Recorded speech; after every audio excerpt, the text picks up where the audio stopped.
¿Qué tal? ¿Cómo estás? Gracias por acompañarnos en estos 30 minutos. Y mira lo que traje para este episodio. Nadie me puede detener porque tengo en mis manos un fino.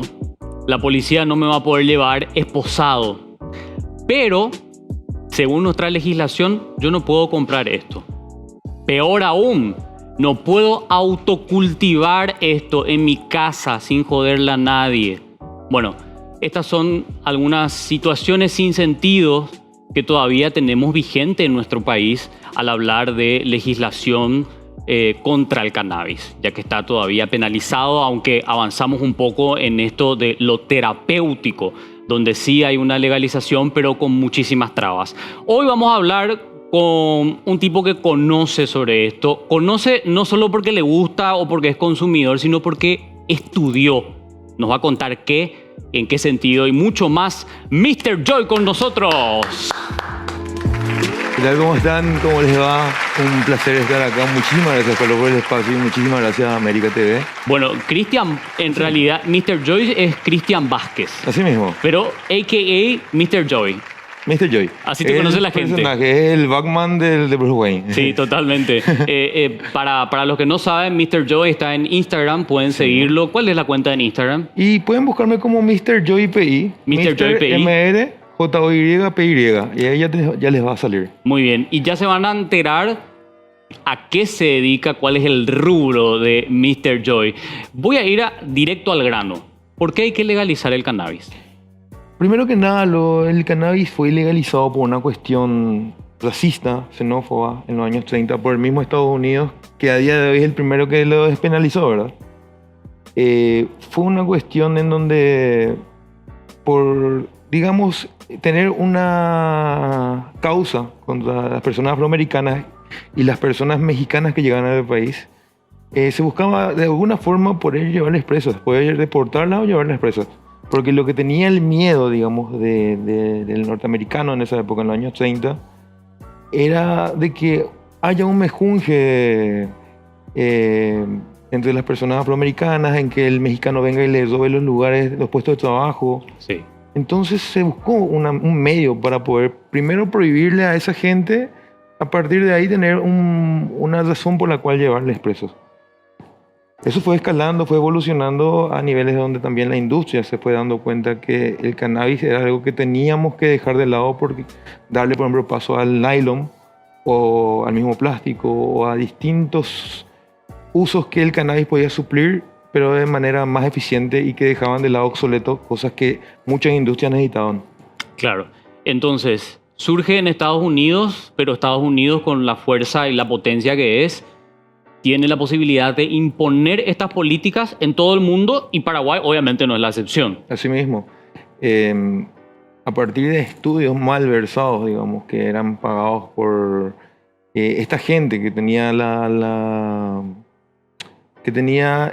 visión de prohibir el cannabis y también otro tipo de drogas que generan un despertar, digamos, en la conciencia del ser humano, empezaron a ver hechos y estudios donde le mentían a la gente. Por muchos años era la radio, la tele y el diario era la verdad absoluta de lo que le llegaba al ser humano. Y ahí había muchísima manipulación. Había desinformación. Había visto yo que hace un tiempo se había publicado qué porcentaje de artículos académicos negativos salen sobre el cannabis.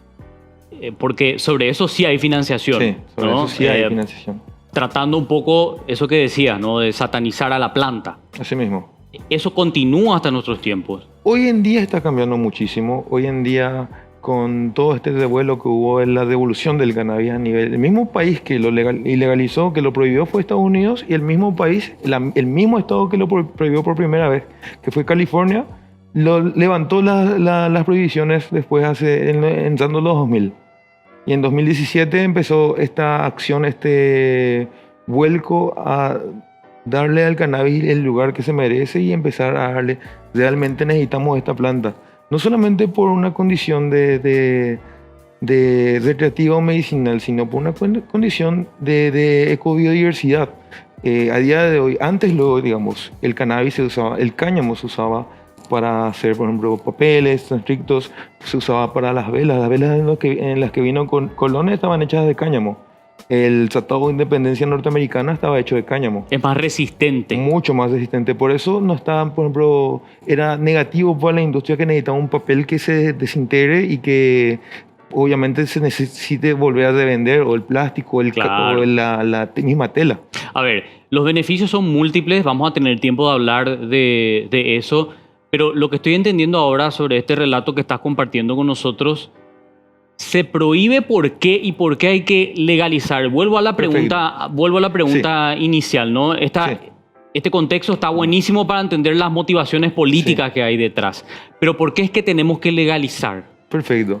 Bueno, la legalización es algo que no puede más parar. Es algo que tiene que llegar sí o sí, porque a día de hoy la realidad es que el paraguayo, el latinoamericano, el ser humano consume cannabis.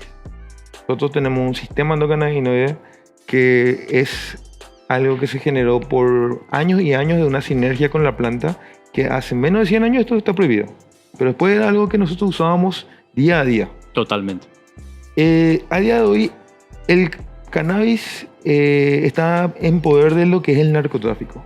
Las calidades que nos llegan son dadas por el narcotráfico. Son plantas que no cuentan con amor, no cuentan con regulaciones ni de calidad. Lo que el narco busca, lo que el narco necesita es cantidad, no calidad. Por ende, el cultivo que procede de allí te viene con pesticidas, con agrotóxicos para evitar que haya un daño a la producción. El cultivador que trabaja ahí, el campesino que está trabajando para el narco, está siendo un rehén de este sistema. Es una persona que no le da el cariño al cultivo, porque es o sale o balazo para el río y te traemos otro. Claro. Entonces no hay un cuidado realmente. No puede elegir, tiene que trabajar para el narco sí o sí. Así mismo. No se le puede ser paga su nada. propio jefe. No puede ser su propio jefe, se le paga miserias. Tengo entendido que le están pagando un total de 20.000 guaraníes por kilo al campesino por esto, que es un trabajo de explotación tremendo. ¿Que podría ganar cuánto por kilo? En países donde esto está legalizado, el peso kilo industrial de flores de calidad tipo A está por encima de $900. Una locura. El kilo. El kilo. Y acá se le está pagando 20.000 guaraníes. El kilo. Qué locura. A ver, tratando un poco de resumir esto, la prohibición entonces solo beneficia al narcotráfico. Hay alrededor de esto mucha violencia, que es de público conocimiento, y también corrupción pública. Perfecto. Porque ahí tenemos policías corruptos, fiscales corruptos, jueces corruptos, ministros de corte corruptos, presidentes corruptos, diputados, senadores, bueno, todo el sistema. Este sistema prohibicionista solamente beneficia a la corrupción, al marco de la narcopolítica y a todos los que están detrás de él, ¿verdad? Porque al legalizar, al darle la opción a la gente no estamos diciendo también vamos a liberar todo y que todo sea la Sodoma y Gomorra que mucha gente piensa que va a ser, sino le estamos dando el poder a la gente de mejorar los cultivos que ya hay, que aquel que quiera cultivar, cultive de una manera en la que se respeten normas de calidad. Si lo que vas a tener para vos lo tengas, y así también como que vos mismo sos el que cultivas, vos mismo ves tus calidades. Pero si vas a vender y comercializar eso en el futuro, que haya una secretaría, que haya un viceministerio, que haya un ente del Estado que se encargue de mandar veedores a los cultivadores para ver que todas las condiciones de cultivo sean óptimas. Y yo también le agregaría ahí, ¿no? Ya entrando a la discusión política propiamente, yo quiero un gobierno que respete mi decisión, que es personalísima. Obvio. Si yo quiero fumar, ¿por qué el gobierno tendría que entrar y decirme, no, espera, no podés fumar, está prohibido? Bueno, sí podés, pero no podés comprar y tampoco podés autocultivar. El porro te tiene que caer del cielo. Es que Yo creo que también hay que meter esa ecuación, digo, ¿no? Cuando estamos hablando de la militancia política, que es lo que logra la transformación, de decir, ¿por qué el gobierno tiene que meterse en eso? son mis libertades. Mi derecho es mi libertad a consumir lo que yo necesite. Mi medicina es esta. Si yo necesito de esta planta porque tengo alguna dolencia, porque padezco de ansiedad, porque necesito dormir mejor, porque inclusive el mismo término de recreativo y medicinal es un término político. El El THC tiene pero propiedades súper buenas como anticancerígenos, como agentes antitumorales. Se están haciendo estudios a día de hoy. Y además también dentro de lo que es el high, dentro de lo que es el efecto. El recreo siempre fue medicina. Que vos estés bien contigo mismo en un momento de descanso, en un momento donde podés darte la libertad de prenderte un fino y en base a eso pasarla bien, siempre va a ir bien con lo que es el estado de ánimo en general y siempre va a hacer que tu cuerpo genere esa homeostasis, ese equilibrio donde todo va bien. Claro, cuando uno es feliz, se siente bien. Se siente bien. Está sano. Está sano. Cuando uno está triste, ¿qué pasa? Nos enfermamos. Así mismo. Bajan las defensas. El mismo cuerpo no se interesa en automedicarse porque no le ven sentido a la vida. Claro, ahora, yo voy a ubicarme un poco del otro lado. Sí. Porque yo podría ser Doña Petrona y Doña Petrona te dice, no, yo estoy en contra porque la marihuana crea vagos, la marihuana genera adicción, es mentira que no genera adicción, la marihuana te hace olvidar las cosas, tu memoria falla y la marihuana, dicen muchos, es la puerta de entrada para otras drogas. Sí. Todo eso es lo que generalmente, los argumentos de los detractores. Sí. ¿Cómo respondemos a eso? Bueno, primero que nada, voy con el clásico mito de que la marihuana te vuelve un vago. Hoy en día todo el mundo consume. Vos ves especialistas que consumen, vos ves personas, abogados, médicos, ingenieros, mucha gente que está hasta en cargos de poder que consumen cannabis. Es un estigma que que está en nosotros siempre, pero que no evita que nosotros consumamos. Así que podemos decir que realmente no es un factor decisivo a que vos seas un vago o no. Que vos seas un vago viene más adentro, más profundo de algo que realmente puede ser una problemática familiar. ¿Para qué consumís? ¿A qué me llevó a esto? ¿Por qué consumo? ¿Cuáles son las cantidades y calidades de lo que consumo? Lo que nosotros también abogamos es a un consumo responsable, a un consumo de sustancias que estén medidas, que estén estabilizadas y que aquel que necesite consumir para algo lo use siempre y con una responsabilidad. Claro, pero con calidad también. Con calidad de saber qué es lo que uno está consumiendo. Ese es un punto muy importante, ¿verdad? Pero bueno, antes de ir a ese punto, quiero que me respondas los tópicos. Sí. Lo de la dependencia. La dependencia. Sí. Me vuelvo no dependiente. Sí. Después te voy a contar mi experiencia. Perfecto. Y mira, en la parte de lo que es la dependencia, nosotros tenemos un sistema endocannabinoide que, como decía antes, es un sistema, así como el sistema nervioso, así como el sistema endocrino, así como el sistema muscular. Son sistemas que evolucionaron no de un día al otro, sino por una convivencia sinérgica que se fue dando por miles de años. Eso está en la cabeza, el sistema endocannabinoide. En todo el cuerpo está. Ah, en todo el cuerpo. Todo el cuerpo. Pero en el cerebro también está. También está. Nosotros tenemos receptores en todo el cuerpo que se encargan de tener una relación con los cannabinoides que van entrando. Y en base a eso, los cannabinoides, ¿qué hacen? A día de hoy hay 113 cannabinoides descubiertos, cada uno con una acción fisiológica distinta. De ahí otra vez esa interacción que hay entre cannabinoides y terpenos y flavonoides genera otra vez un tercer tipo de acción que es por combinación. Ahí es donde hablamos del efecto entourage, el efecto del full spectrum. Claro. Donde tu cuerpo asimila en distintas partes, donde están estos receptores, cuáles son los procesos de equilibrio que necesita y en base a eso dice, bueno, voy a necesitar este THC, este CBD, este THCV1 para tal cosa y se va autorregulando. Claro, pero no me respondiste lo de la dependencia. Te respondo. Sí. ¿Por qué justamente se genera una dependencia fisiológica en el caso? Esa necesidad de querer fumar, de querer consumir. Sí. En la nicotina, en la cocaína, en las drogas duras, se da una necesidad fisiológica al consumo por una cuestión de que vos no tenés receptores en tu cuerpo que estén dedicados a esto. Entonces el cuerpo, las drogas, estas drogas duras, entran al cuerpo y necesitan otros receptores específicos para otras sustancias en el cuerpo y se acoplan a estas invadiendo un lugar donde no tienen que estar. Eso genera que el cuerpo tenga que necesitar recrear más receptores para poder darle lugar a las moléculas naturales que producimos. Claro, claro. Entonces, ¿qué pasa? Hay una competencia en la que poniendo de ejemplo la nicotina o la cocaína, se generan más receptores de los que el cuerpo necesita y eso deja un espacio para que necesitas meterte más droga, más cocaína para poder aceptar la nicotina, lo mismo, para poder acoplarse a esos nuevos receptores que se van generando. Ahí se da lo que llamamos la dependencia fisiológica. Que no pasa con el cannabis. Con el cannabis no pasa porque ya tenemos receptores naturales que están en nuestro cuerpo para acoplarse a esos cannabinoides. Y ahora yo te voy a hablar de mi experiencia. Porque obviamente he consumido cannabis, pero sabes que tengo la posibilidad, y no sé si eso va a pasar con otras drogas, la verdad que no probé.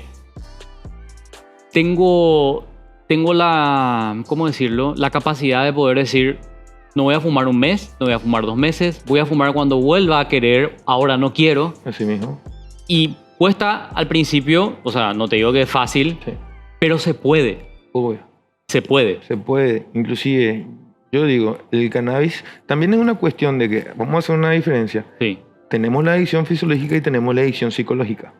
La adicción psicológica es todo aquello que te puede generar una adicción por la costumbre o por traerte a una realidad social que te invade. Exacto. Ahí es donde está el adicto al casino, el adicto al café, el adicto a juegos de mesa, el adicto...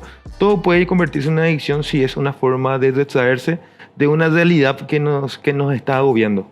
Por eso es que muchas veces se habla de la marihuana, pero no solo de la marihuana, como un escape. Así mismo. ¿Verdad? Sí, una situación que de por ahí te incomoda, qué sé yo, no estás contento con el trabajo, no estás contento con tu familia. Llámale X. Y ahí, pum, entra la marihuana para abstraerte, como vos decías, de esa realidad que te está de por ahí haciendo daño. Uh-huh. Eso ya es una cuestión mucho más psicológica, ¿verdad? Ahora estamos hablando de una cuestión mucho más profunda. Y muy personal, además, depende de cada persona. También estamos hablando de, otra vez, los fallos del Estado. Las condiciones en las que una persona es pobre, la falta de información, de educación, la falta de salud. Todo este entorno que se genera alrededor nuestro es lo que termina haciéndonos dependientes a distintos tipos de sustancias o a cosas a las que, como vuelvo a repetir, podemos usar de vía de escape. Claro, totalmente. A ver, en un ratito vamos a hablar del club canábico, porque sí, se acaba de formalizar esta asociación, podríamos decir, de personas que consumen cannabis, cómo hacerlo, los trámites, bueno, en un ratito. Pero antes, la cuestión de la legalización me parece muy importante también, además de todo lo que ya dijimos, porque nos va a dar la posibilidad de saber exactamente qué es lo que estamos consumiendo. Así mismo. Y ese consumo realmente va a ser inteligente porque va a ser en función a lo que yo estoy necesitando. Te voy a poner mi ejemplo. Yo necesito concentrarme, tener una rapidez mental para ir formulando las cosas que quiero decir, las preguntas que quiero hacer, etc. Yo hoy no sé qué tengo que consumir para poder potenciar eso que yo necesito y no quedarme tonto, por ejemplo. Así mismo. Hoy en día, luego, te respondo primero una cosita. Sí. Uno de los tips también que habías dicho era de mi persona, sí, era que también el cannabis es la principal vía de entrada a otro tipo puerta de entrada. Puerta de entrada sí, a otras sí. Y realmente no es así. La puerta de entrada por excelencia siempre fue el alcohol. El alcohol es lo que está a la mano de cada uno. Vos puedes decirle, no es algo correcto para nada, pero le estás diciendo a tu criatura, anda a buscarme una cerveza de la despensa y nadie le está prohibiendo nada. Inclusive te la dan, venís vos. Muchas veces las criaturas mismas están expuestas a este consumo de alcohol. El cigarrillo mata muchísimo, el alcohol mata muchísimo. Y una droga de la que poco se habla, pero que es una de las responsables de miles de muertes, inclusive te diría que es indirectamente causante de la mayoría de muertes en todo el país, es el azúcar. Sí, totalmente. La obesidad, los problemas cardíacos que se dan. Y es una sustancia que está totalmente de libre comercio, que vos puedes ver de manera amigable en los supermercados, siendo patrocinada de manera jocosa con personajes infantiles para llamar la atención del cliente. Y ahí pues también se da la incoherencia. La hipocresía. La hipocresía también, porque esto es todo legal, como estás diciendo. Sí mismo. ¿Verdad? Bueno, en la historia del cannabis, el cannabis nunca mató. No hay índice, no hay historial médico que avale De una sobredosis, por ejemplo. una sobredosis. Muerte por cannabis no existe en la historia médica. O sea, ¿cuánto tenés que consumir para morir de sobredosis? Imposible. Es imposible. Una hectárea. En 15 minutos tenés que consumirte algo así, un total de 1 tonelada para poder llegar Claro. a una sobredosis. Eso es físicamente imposible. Te vas a dormir antes de llegar al 1% de esa dosis. Ahora, vamos a lo que te planteaba. Sí. ¿Qué consumir en función al efecto que quiero conseguir? Yo creo que eso va a ser mucho más fácil poder lograrlo con la legalización. Así mismo. Porque ahí yo voy a saber qué estoy consumiendo, en qué porcentaje, si es THC, si es CBD, etcétera, etcétera, etcétera. Mira, a día de hoy los bancos de semillas, que son entes dirigidos por especialistas en este medio, por breeders, que son gente que se enfoca, son master growers enfocados en darle una estabilidad genética a cepas nuevas. Así como los pesos, aquí hay distintas razas, así como un caniche, hay un pastor alemán, hay un Doberman, todos ellos son pesos, pero son totalmente diferentes unos de otros. Eso se logró a base de genética mendeliana básica, ¿verdad? Buscar un macho con estas propiedades y juntarlo con una hembra con estas propiedades. Es muy parecido al trabajo que se está haciendo con el cannabis a día de hoy. Los bancos de semillas buscan una flor macho, o sea, una planta macho que tenga estas características y la juntan con la mejor planta hembra de estas características y van generando una estabilidad de sus, en base a la producción que se van dando de esta truza, ¿verdad? Y ahí, con máquinas como Gemacer, que son artefactos que lo que hacen es medir cuantitativamente los cannabinoides presentes y los terpenos presentes en el resultado, uno puede ir presentando: esta cepa tiene tanto por ciento de THC, tanto por ciento de CBD, tanto por ciento de CBG, tanto por ciento de CBN, y tiene esta estabilidad de terpenos para saber cómo vas a ver inclusive. Hay cepas que tienen sabores frutales, cepas con olores dulces, con olores aromáticos de forma de hierbas, finas hierbas, hasta hay cepas como la cheesecake que sabe a cheesecake. ¡Qué loco! Y todo es por ese proceso de estabilizarlo y lograr una planta a medida del consumidor. Claro. Gente que necesite, por ejemplo, a día de hoy. Yo hoy tengo, no sé, un evento social, tengo que estar despierto, quiero irme con la mejor onda, así que le meto esta cepa. Y no solamente vamos a también llegar a hablar de lo que es la vía densa del cannabis. Hoy en día ya no es más solamente fumarte un finito, sino también tenés la vía de vaporización, la vía de edibles, la gastronomía canábica que cada día se apunta más y más a nivel mundial, las cremas y ungüentos, usos tópicos, que veas al cannabis como un todo y no solamente como el fumarte un fino y ya está, sino que usarlo de manera general para tener un beneficio. Ahí está, me encantó eso porque es un tema que obviamente íbamos a hablar también y ya aprovecho que entramos en materia. Porque sí, como vos decís, se relaciona principalmente a fumarte un fino, sí, ¿verdad? A prenderla, a quemarla, no sé cómo se dice de tanta forma, ¿verdad? ¿Cómo decís vos? Sí. Vamos a prender uno. Vamos a prender uno. Bueno, ahí queda. Bueno, claro, pero a esa acción está como más asociada el cannabis. Sí. Pero hay una serie de posibilidades, y yo te decía esto, que son más sanas incluso que fumarte un fino. Así mismo. Porque también hay un efecto de fumar, un efecto nocivo para la salud. Todo humo que vos metas en tu cuerpo va a ser dañino porque es humo. Es un producto de combustión donde al estar quemando algo, aparte de llegar a separar los componentes que uno necesita como consumidor, también está separando componentes que están de más, excipientes que van de más. Claro. La combustión trae consigo el alquitrán, trae la clorofila, trae un montón de excipientes que son nocivos a la salud. Por eso también yo busco la reducción de daños. Nosotros buscamos en el club decirle a la gente, no es solamente esto, también tenés estas vías. Claro, más saludables. Más saludables. ¿Y cuál es la más saludable? ¿Cuál es la vía más saludable? Siempre estamos hablando de los edibles, los aceites, estamos hablando de la gastronomía, es una forma más dosificable de hacer. Yo soy muy partidario a lo que es la cultura del 7-10, la cultura del dabbing, del dabeo. ¿Cómo es eso? Es una extracción que se logra a partir del cannabis, donde se pisan las flores con una prensa térmica para separar los componentes activos que necesito, dejando todo atrás lo que no necesito en la materia vegetal. Sale una crema pastosa que a temperatura ambiente tiene esa forma, pero al acercarla a una superficie caliente genera vapor. Y ese vapor pasa por un filtro de agua, que es un boncito especializado, y a partir de ahí las moléculas pesadas quedan en el agua y lo que yo realmente necesito y todo filtrado pasa a mí. Se absorbe muy rápido, una vía de ingesta muy rápida. Y mucho más sana. Mucho más sana. Por todo ese proceso que estaba contando, todo lo pesado que da en el agua. Sacar todo lo que es dañino lo desdelvamos. Claro, y a partir en ese de ahí, proceso de extracción. Así mismo. ¿Verdad? Bueno, Mr. Joy, yo sé que vos tenés tantas cosas por contar, boludo. Yo de verdad, en serio, vamos a hacer otro capítulo sin problema, para poder hablar más en detalle. Nos quedan como 5 minutos.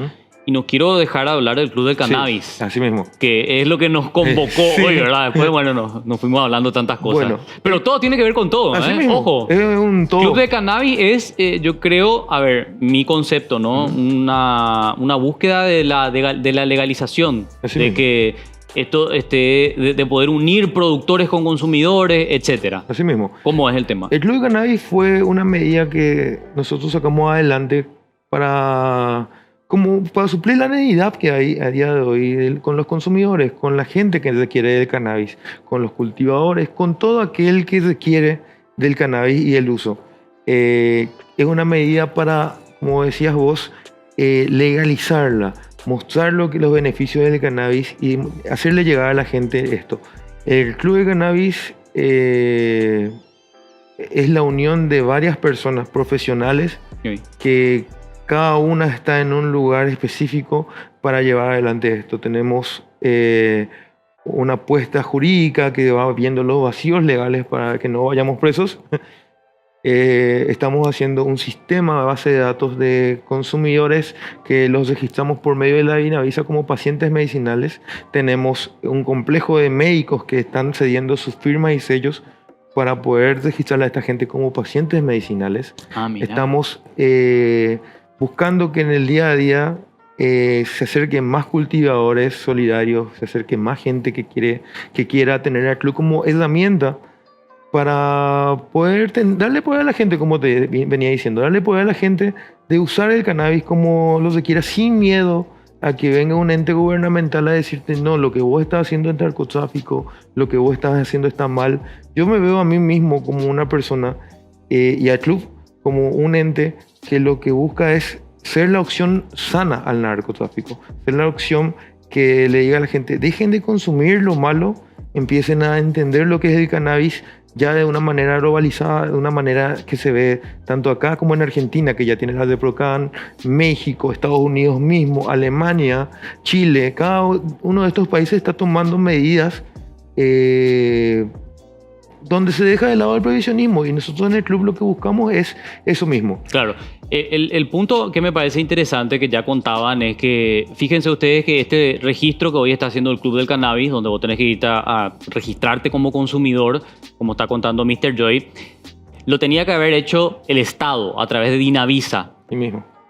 ¿Saben ustedes cuántas personas interesadas estaban registradas? Y esto lo contaron ellos, 107. Ustedes en semanas registraron a más de 3.000. Así mismo. Para que vean ustedes que evidentemente el Estado está haciendo un trabajo pésimo, como siempre. Estamos tomando las necesidades del pueblo y estamos haciendo el trabajo del Estado. De registrar. Ahora, ¿qué pasa? Yo leí mucha gente diciendo, ¿y qué pasa si usan esa información en mi contra? Si yo me voy y me registro como consumidor de cannabis y después me cae la policía. Esto no es una base de datos que tiene que estar compartida con la policía, porque la policía realmente es un ente nosotros luego ya dejamos de vernos como criminales. Tenemos que dejar eso de lado, claro. Tenemos que vernos como usuarios, como consumidores, como pacientes. La policía, la CENAP no tiene nada que ver con esto, no tendría nada que ver con esto porque es un ente prohibicionista, es un ente que es restrictivo. Claro, una última cosa para cerrar, Mr. Joy. Modificaciones de la legislación, como estábamos contando, porque son absurdas. Tienen que ser. Autocultivo, permiso, como te digo, tiene que haber el autocultivo. Sí. Tendría que haber una ley que permita a la gente cultivar. Tiene que haber una ley de portación de cannabis en la calle, y así como hace Argentina, que tiene el autocultivo y la portación, también se tiene que generar un ente estatal que busque darle prioridad al cannabis y que busque también armar una industria en base al cannabis. Ahí está. Sin licencias, que busque darle a todo paraguayo que tenga las ganas de meterse en esta industria a trabajar con ella. Es una planta, no le tengan miedo. Mr. Joy con nosotros en estos 30 minutos. Gracias por la compañía. Un placer, muchísimas gracias.